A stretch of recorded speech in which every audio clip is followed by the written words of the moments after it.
Hello and welcome back to Fantasy Hockey Picks and Bets. I'm your host, DJ Mitchell, back again after taking one night off.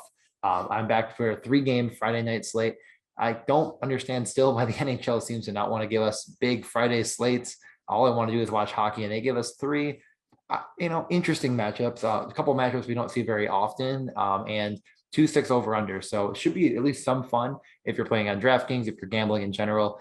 I've been having some good luck to start the year. I did get into the Spinorama contest on DraftKings, and one of my 2 tickets cashed, so I did pull back some money. So I hope the season's off and running for you guys as well. I know the props that I've been posting on Twitter have been pretty good. I'm definitely above average right now, but a lot of those I can't bet on in New York, so I'm not really going to be posting my statistics until that gets legalized, hopefully by the Super Bowl. So thanks again for joining. If you're not following me on Twitter, it's at DJ_Mitchell94. You can follow the Morning Skate podcast. That's where I normally retweet all the lineups the day of the skates and before the games as much as I possibly can.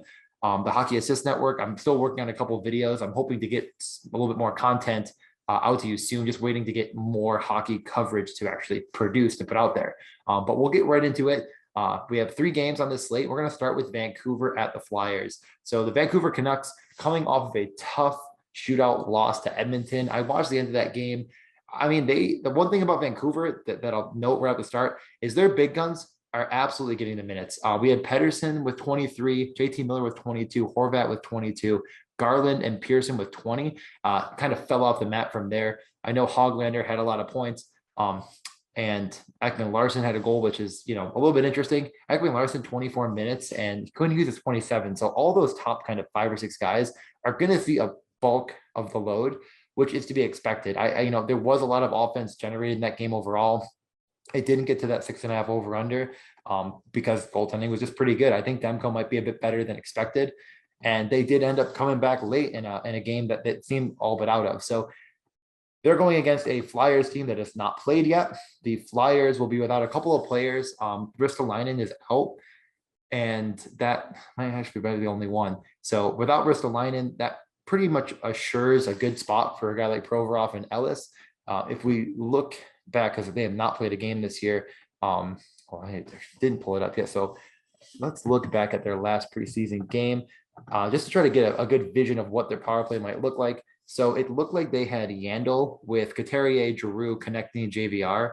That's probably the pseudo unit 1. Provorov was with Atkinson, Brassard, Ellis, and Farabee. So I definitely think Yandel is going to run that first power play. Hopefully with Ristolainen out, he gets a few more minutes, which might help you gain an edge in DFS, where I do think the Flyers are a really good spot to target. I'll definitely be playing them because they're really not that expensive. I mean, Couturier, 7,100. But after that, their next forward is Giroux at 6K, connecting 59. I think those are really, really good spots.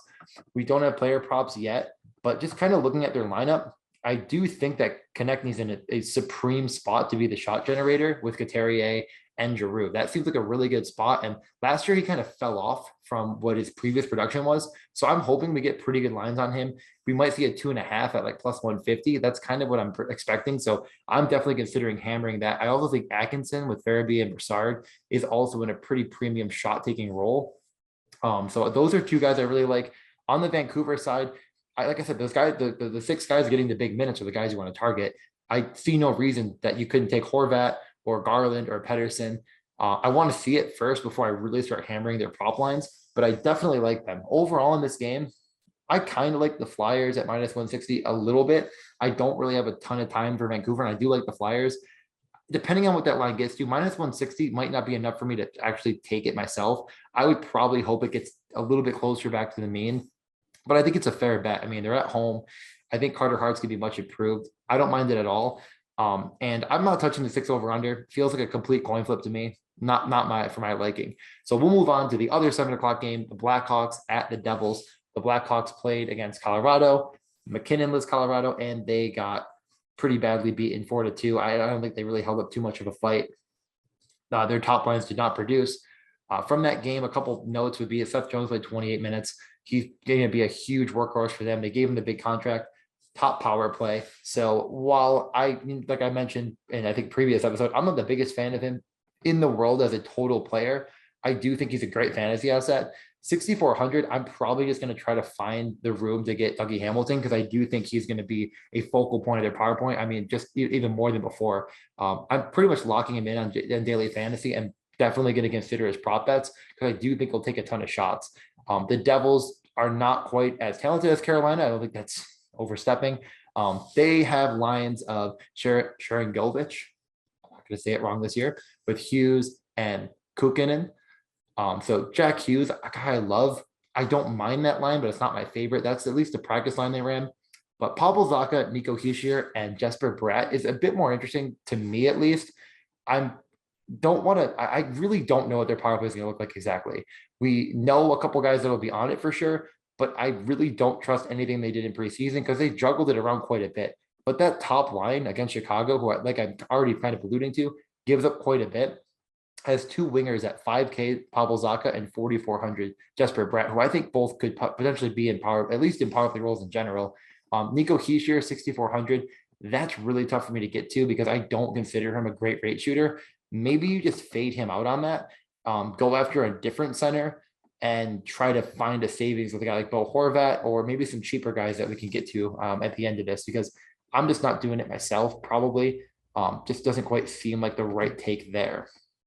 As far as this game in general, from a betting perspective, I'm really hard pressed to bet either side of this. Jersey minus 125 or Blackhawks plus 105.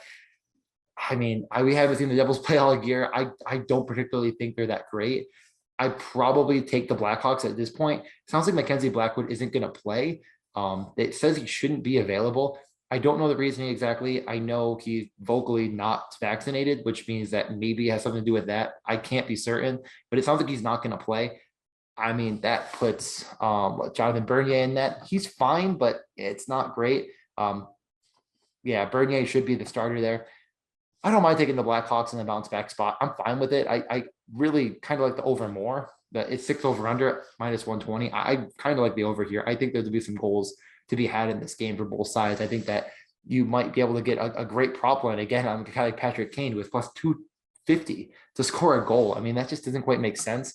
It seems like DraftKings just took in his goals from last year and just like divided over per game and just said like, all right, that's his prop line. And he's a much better player than that. So I do think that could be a good spot to pick. Other than that, in Chicago's game, Kirby Dach had a plethora of shots. He did get good power play run. They kind of ran they ran a lot of Dach and Kubalik with the top unit and not as much Tyler Johnson. I'm not sure if that's going to be super indicative of the future, but maybe they didn't like what they saw. They moved things around. We'll see what happens. The only goal they scored in the power play was actually the whole second unit together. So it does seem like they're kind of juggling things around, but they're trying to keep Seth Jones, Patrick Kane, and DeBrincat and Taves on the ice as much as they can for the power play. So that's something to keep an eye on. And other than that, is there really anyone that I want to target on? Prop wise, Vancouver, like I said, no, I mean, prop wise for the Devils, just really Dougie Hamilton for me. I'm probably not going to get crazy into the weeds on them.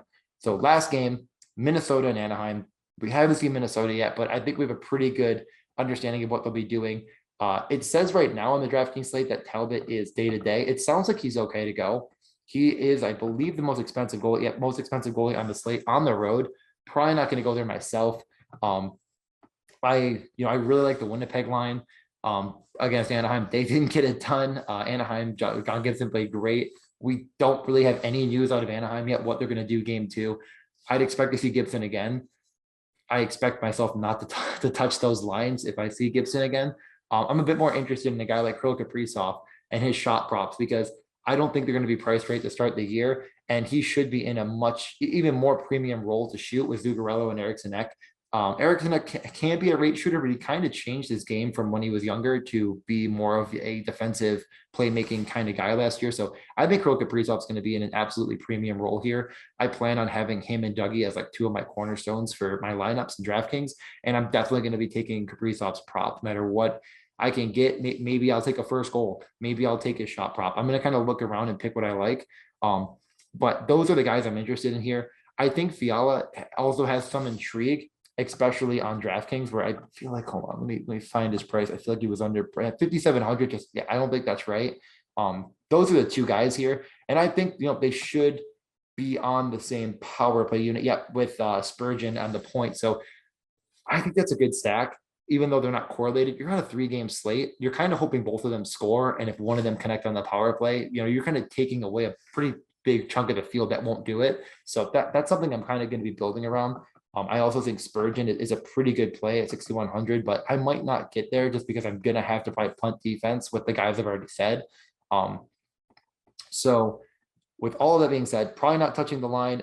I'm probably not touching the over-under. I'd rather just play props in this game because I really feel like I have a good grasp on what the offense is going to be for Minnesota. On the Anaheim side, we saw a lot of young guys. We saw Ricky Rax lead them in minutes. He had a fair game. He had a goal on power play. His power play with Zegras, Getzlaf, Drysdale, and Comtois. That unit saw a little bit more time than the Shattenkirk on the point with McTavish, Henrique, Fowler, and Silverberg power play. But, there is some good correlation there with Silverberg and McTavish. That's real cheap. So I do think Anaheim's going to be the spot to get value, but it is a pretty low game. So it's going to be kind of tough. But McTavish is a minimum salary power play guy, a rookie, and he logged 15 minutes with penalty kill time. That's probably not correct. So he's not a penalty killer. So yeah, 15 minutes though. So, I think that he's probably your minimum salary take here. Seems like he could potentially be a rate shooter. He's a power forward in the making though, so he can kind of do it all. Silverberg 3,600. So I think Anaheim has a ton of value, but they did spread the minutes a bit more than I would have liked to see. They had a lot of power play run, and there was a lot of penalties in that game in general. So we'll get a better indication maybe on Friday night. So with all that being said, a couple of my favorite bets. I haven't been doing this yet. This is really what the show is going to be about this year, is just kind of picking our favorites. But on a 3-game slate, I'm going to run through the whole thing. So I think my favorite bets are going to be anything Kirill Kaprizov. If you really like the first goal, anytime goal, or the shot prop, I think any of those are really good bets on their own. The shot prop probably going to be better for your parlay. If I'm parlaying with anything, that's going to be connecting shots and probably Dougie's shots. I think those are probably the easiest way to go about things. Maybe DeBrincat, depending on what the line is. And then other than that, for DraftKings, I guess real quickly, I think that, like I said, I'm going to start my lineup with Kaprizov, lock him in with Fiala to kind of cut some of the field down. I'm going to go over to Dougie. I'm going to grab him. And then from there, it's going to be a lot of trying to figure it out. I think as far as goaltending is concerned, I know a lot of people want to hear about it. I'm probably going to put Spike Carter Hart. I think Vancouver's going to put up a ton of shots. And I think that there's a good chance that Philadelphia gets the win. So if that's the case, I'll probably throw Konechny in there, and then I'm going to need my punts. That leaves me with 2 centers open. So you can kind of go from there. 4,200 per player left. I have 4 spots. I might end up throwing McTavish in the utility in the late slot as a comeback, since I'm not taking Minnesota's goalie, and then filling in centers. So I think that's probably plenty enough for the 3-game slate. Definitely follow me. Like I said, every day I'm going to try to post some props. I'm also posting some underdog stuff. If you're into that, you can definitely get involved. Let me know. I can get you a promo code. But most of the stuff on this is just going to be DraftKings related. So all that being said, have a great slate. Hopefully you're off to a hot start to the hockey season and you're enjoying the games. Saturday night, I'll be in Buffalo for the Sabres game. So I hate myself enough to do that. Have a good slate, everyone. And we will talk to you either tomorrow or Monday. I'm not sure when I'll be back, but probably Monday. Have a good one.